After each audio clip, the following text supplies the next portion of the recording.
Hit TV YouTube channels లో మీ వ్యాపార ప్రకటనలకు మరియు ప్రమోషనల్ ఇంటర్వ్యూస్ కోసం వెంటనే సంప్రదించండి.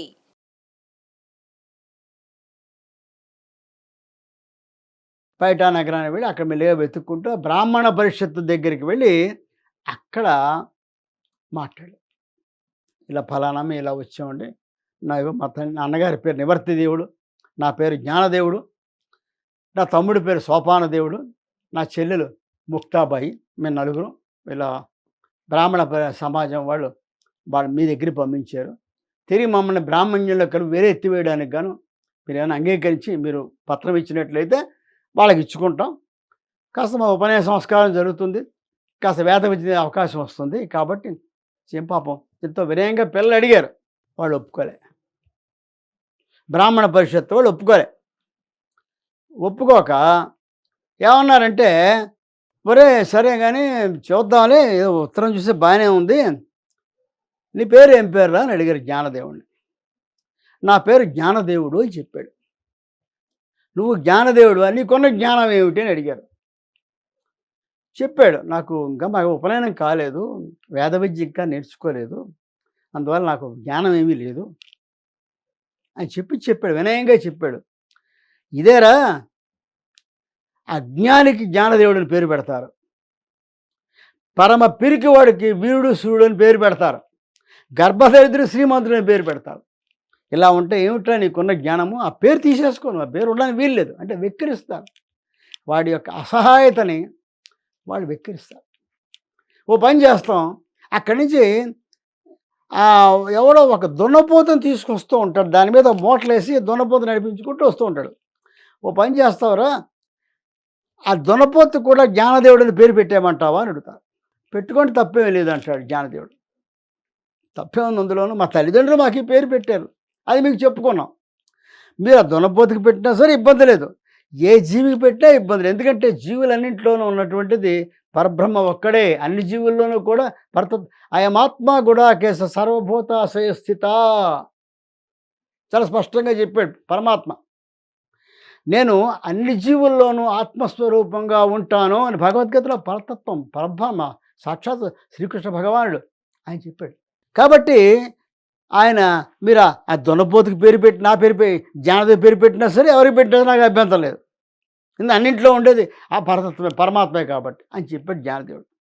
ఈ మాటకి వాడు చిరెత్తుకొచ్చింది, వీడు మా పండితులను మమ్మల్ని ఇంత ఎదిరిస్తాడా అని ఆ దున్నపోతుంటే వాడిని పిలిపించి, ఎవరే దీనికి మేము జ్ఞానేశ్వరుని పేరు పెడుతున్నాం అని చెప్పి పెట్టారు.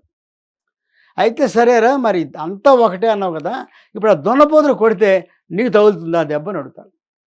కొట్టండి చూడండి, ఒక కాళ్ళ పెట్టి దున్నపోతు దెబ్బ కొడతారు, కొట్టగానే అది జ్ఞానదేవుడు తగులుతుంది, జ్ఞానదేవుడు ఒంటి మీద దెబ్బ కనబడుతుంది. వీళ్ళు కొంచెం ఆశ్చర్యపోతారు, కానీ ఇంకో సంతోషం వస్తుంది. పిల్లవాడిని బాగా ఏడిపించవచ్చు దెబ్బతో అని చెప్పేసి కోడా పెట్టి కొట్ట మొదలు పెడతారు. కొట్టిన ప్రతి దెబ్బ కొట్టిన వాడికి పడుతూ ఉంటుంది. వాళ్ళు కంగారు పడిపోతారు, ఇదేమిటి ఇది అర్థం కాదు.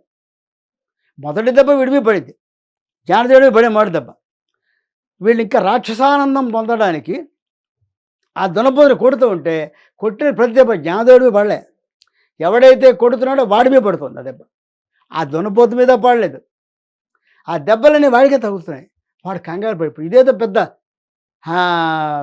ఏదో అజ్ఞాత ఏదో మహాశక్తి ఏదో ఉందిలోది, ఇదంతా కూడా ఇంద్రజాలంలా ఉంది అంతా కూడా అని చెప్పని జ్ఞానదేవుడు, ఏమిటి ఇది నాకు అర్థం కావటం లేదు, నువ్వేమో చూడబోతే ఇంత పిల్లవాడివి, సర్వజీవుల్లోనూ కూడా పరమాత్మ ఉన్నాడని చెప్పేసి ఇంత గొప్పగా నువ్వు చెప్తున్నావు, అనేకమైనటువంటి వేదముల యొక్క ప్రమాణం కూడా నువ్వు చెప్తున్నావు, బాగుంది, నీకు వేదం వచ్చా, వేదం చదువుతావా అని అడుగుతారు.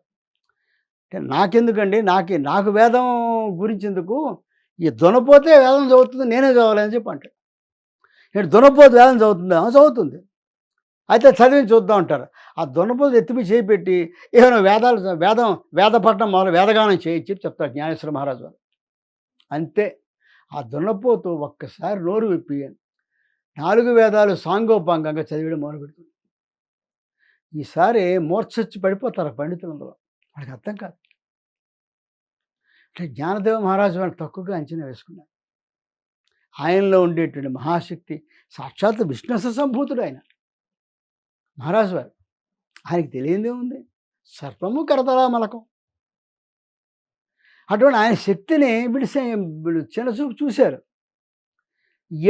చిన్న పిల్లల్ని ఆడపెట్టిద్దామని చూశారు. భ్రష్టు పట్టారు.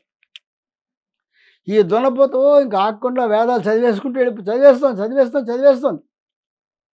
అప్పుడు వీళ్ళందరూ యావత్ పండిత పరిషత్తు కూడా సాష్టాంగ నమస్కారం చేసే జ్ఞానులు.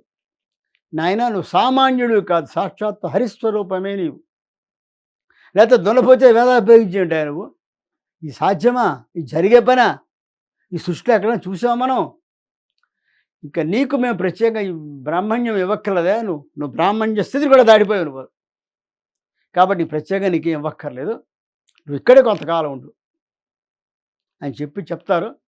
చెప్తే అక్కడ ఆయన వీళ్ళు అలా కాదండి, మాకు ఏదైనా మీరు జాబ్ రాసివ్వండి చాలు, మేము ఇక్కడ ఉండలేం బయట నగరంలో, మేము మళ్ళీ మా ఊరు వెళ్ళిపోతాం.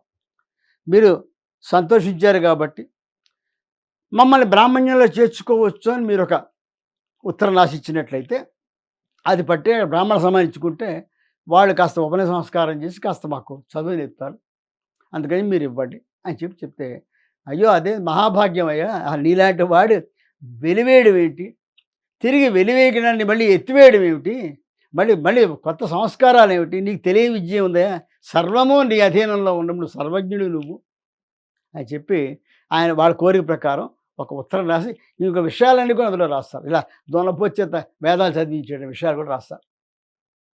సరే ఆ జాబ్ తీసుకొని ఆ దున్నపోతు ఎవరైతే తీసుకొస్తారో అతనితో చెప్తారు, నాయన ఈ దున్నపోతు ఇంక పనికిరాదు, ఆపట్లే అలా వేదాలు చదువు, ఇంకా ఆగలే సమస్య లేదు, 24 గంటలు నిరంతరం వేద కూడా జరిగిపోతూనే ఉంది దాన్ని ఒకటంపట.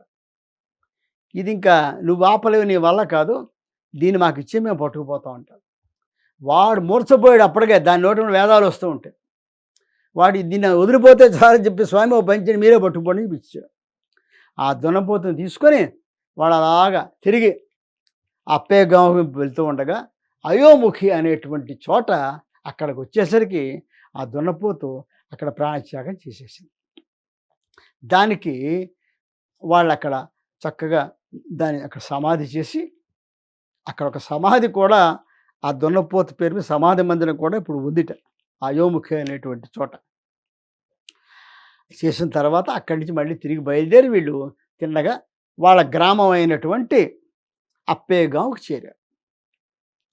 అప్పేగాంకి చేరగానే అప్పటికే ఈ జరిగిన విశేషాలు, వింతలు, విడ్డూరాలన్నీ కూడా వాళ్ళకి తెలిసిపోయి వాళ్ళ కంగారు పడిపోతున్నారు. అక్కడ బ్రాహ్మలు జ్ఞానదేవుడు ఇంత గొప్ప లీల చూపించాడు, దున్నపోచేత వేదాలు పలికించేట, అమ్మో వీళ్ళు సామాన్యులు కారు అనుకుని వాళ్ళు ముందుగానే నిర్ణయించుకున్నారు, తిరిగి వీళ్ళ బ్రాహ్మణ్యం కలుపుకోవాల్సిందే అని చెప్పి నిర్ణయం తీసుకున్నారు. సరే వచ్చి రాగానే ఆ జాబ్ వాళ్ళకి అందిస్తే చూసుకుని, నాయన మేము భ్రమలో ఉన్నాం, మేము భ్రమపడ్డాం, నువ్వు సామాన్యుడు మహాపురుషుడు, మీ నలుగురు కూడా మహాపురుషుడు, మీరు చాలా పొరపాటు పడ్డాం మేము అని చెప్పేసి మీరందరూ మేము బ్రాహ్మణ్యులు మేము కలుపుకున్నాం అని చెప్పారు. వాళ్ళు ఉండడానికి ఆవాసం కాదు, ఎప్పుడు అడవిలో ఉండేవారు, ఇక్కడ ఉండాలి, ఈ ఆవాసం ఉండాలి. కాబట్టి ఏం చెయ్యాలి? ఈ లోపుగా ఆ అప్పేగాంలో ఉన్నటువంటి సుశీలుడు అనేటువంటి ఒక సద్బ్రాహ్మణుడు ఒక ఆయన ఉన్నాడు. కాస్త జాలి గుండె, జాలిదయ, భూతదయాన్ని కలిగినవాడు, మంచివాడు, సజ్జనుడు, కాస్త చదువుకున్నవాడు. అతను ఏం చేశాడంటే, పిల్లలు పాపం ఒక్కళ్ళు ఎక్కడ పడి ఉంటారు వీళ్ళు, నాయనలారా మీ నలుగురు మా ఇంట్లోనే ఉండండి అని చెప్పి ఆ సుశీలుడు అనేటువంటి వాడు వీళ్ళ నలుగురిని కూడా తన ఇంట్లో పెట్టుకున్నాడు. వాళ్ళ ఇంట్లో ఒక గది ఇచ్చి, ఇక్కడ ఉండండి మీరు నాయనలారా, పోయిన మాతో పాటు చేస్తూ ఉండండి, ఏదో మీ చదువు మీ కాలక్షేమం మీరు చేసుకోండి అని వాళ్ళని పెట్టుకున్నాడు. ఇలా ఉండగా కొంతకాలానికి ఈ సుశీలుడి ఇంట్లో శ్రాద్ధకర్మ వచ్చింది. అంటే వాళ్ళ తండ్రి గారి ఆబ్దికం వచ్చింది. తండ్రి గారి ఆబ్దికానికి ఆబ్దికం పెట్టాలి అంటే పితృకార్యం ఖచ్చితంగా చేయవలసింది, అది మానకూడదు. పితృదేవతా కార్యాలు ఎప్పుడూ మానకూడదు. ఎందుకంటే పితృదేవతా కార్యాలు, ఈ ఆబ్దికాలు, ఇవన్నీ కూడా ఆ తిథుల్లో తల్లిదండ్రులకి వాళ్ళకి మనం చేస్తే దానివల్ల పితృదేవతలు సంతోషించి వంశాన్ని వృద్ధి చేస్తారు. వంశాన్ని వృద్ధి చేసేటువంటి గొప్ప వరం ఇచ్చేటువంటిది ఎవరయ్యా అంటే వాళ్ళు పితృదేవతలే. అది వాళ్ళకి ఒక్కడికే సాధ్యం, ఇంకెవరికి కాదు. ఎందుకంటే ఈ మరణించిన తాలూకా ఆ బీజాన్ని వారి దగ్గర పితృదేవతల దగ్గర చేరుతుంది. తర్వాత చెప్తారు బ్రహ్మదేవుడికి, వీడిని ఈ వంశంలో ఇక్కడ పుట్టించు. వాడు పితృదేవతలు అంటే అపారమైనటువంటి గౌరవం ఉన్నాయి కాబట్టి ఆ వంశాన్ని నిలబెట్టు బ్రహ్మదేవుని ఆదేశిస్తారు పితృదేవతలు. అంత గొప్పవాడు పితృదేవతలు అంటే, సామాన్యులు కాదు వీళ్ళు.